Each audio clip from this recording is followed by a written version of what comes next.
Hi everybody. I wanted to give you another pass at the garden before we completely destroyed it today. You know, this year has been the worst garden I've ever had in my life, and I've been gardening as long as I can remember. First with my grandparents, then with my father, then on my own. And you know, I guess I've been spoiled all those years living back in Indiana because we just till up some ground and start planting stuff and everything would just grow just fine. As you can see, the biggest vermin I've been dealing with is a groundhog. So, groundhog, what else do they call it? A gopher. I think the gopher and the groundhogs are different, but all I know is these little things are living underneath my deck. They have for years. They were a little bit of a problem last year, but we thought they moved away, and then this year they were out in full force, and I just have not been able to keep them down. So originally what we did was we dug out this section right here for green beans and cucumbers, and we were going to put a trellis up like I'd seen on a lot of YouTube videos. I'd never done that before, but man, they look good when people do it, so I thought I should do it. Then we dug out small 2-foot by 2-foot squares for tomatoes, and what we found is someone tore a house down many years ago, and I just planted grass over the top of it. So as we were digging up bricks, wood, concrete, blocks. So all this stuff you see around here basically came out of the ground. Now some of this wood I brought over from my scrap wood pile to try to keep the gophers out, because you could see when I first started that they digged underneath the fence. We added the fence after the first round of crops got destroyed back in May, when it was still time to plant more. The fence just wasn't enough. You can see here, we finally caught this the other day. A deer had been jumping over this fence to eat my tomato patch. Never had that before either.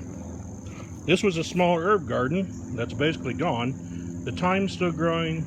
We let the basil go to seed because we planted 3 basil plants this year, and we harvested a whole bunch of basil and just never got to this one. And that parsley has grown back 3 times, and every time it grows back, the critters eat it. Oh, look, you can see a little noisy thing I tried to make to keep them out. So needless to say, all my efforts at securing the garden away from vermin haven't worked. So we decided we were going to give up on the garden this year, which today we're going to start taking down the fence. We're going to start clearing up all of this stuff we put around it to block them. We're going to be dumping all of these plants that just never really grew. Going to move these raised beds back over onto the deck. And I've started putting in new posts. Now I'm going to credit this to an unemployed redneck hillbilly. You should go check out his YouTube channel. Amazing videos on there. Beautiful, beautiful stuff, and I love the way he does voiceovers instead of talking like I do during the videos. Someday I'll be as cool as him. And I'm going to put a fence, just like unemployed redneck hillbilly did. Wood across the bottom and the top, and then nail this fence in between. And we're going to do that all the way around. So I think for next year's garden, it's going to look really nice. The next thing we're going to do, borrowing some knowledge I gained from watching another YouTube channel on how to make ground where there isn't any, is we're going to be bringing in a whole truckload of horse manure. And we're going to put a 2-inch layer of horse manure over the top of all this grass. Then we're going to put a 4-inch layer of hay over the top of all this. It's going to cost me about 35 bucks to get it done, and a lot of labor, which is right up my alley because money's always a problem. I mean, the reason this fencing project's taking so long is because I just don't have the money to be buying the boards yet. The fencing project itself is going to cost me probably about $200. Doesn't seem like a lot to some people, but it's a lot to me. Maybe someday I'll tell that story as to why $200 is such a big deal. Now we're still going to get some tomatoes out of these. And that one tomato plant up there that, despite all the odds, has struggled to survive and actually produce something. But the potted plants, the container plants, they're all done. And we already harvested our potatoes. I didn't do a video on that, but I'm going to post a video on why I don't do videos on some things here. Probably today or tomorrow. So I wanted you to see this before I destroyed it all and started getting it ready for next year. I was going to plant a winter garden this year. Never done that before and was looking forward to trying. But the winter garden's going to have to wait because I got to get this garden to where it'll grow. That means I got to get this soil right. I got to get everything up to the way nature intended it.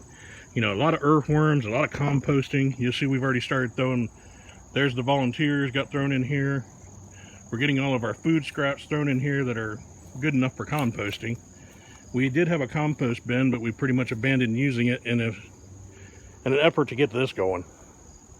So Art and Bree's channel on Facebook is where I got the idea for the hay. Their garden just turned out beautifully. And then Fetch-O-Matic gave me the idea for doing the manure. So when you get a chance, check out the Unemployed Redneck Hillbillies channel. Check out Fetch-O-Matic and check out Art and Bree. All great channels to watch about homesteading and just living a simpler, easier life. Which ultimately, as you'll find out in my future videos, is the goal. Simpler, easier life. Have a great day, everybody.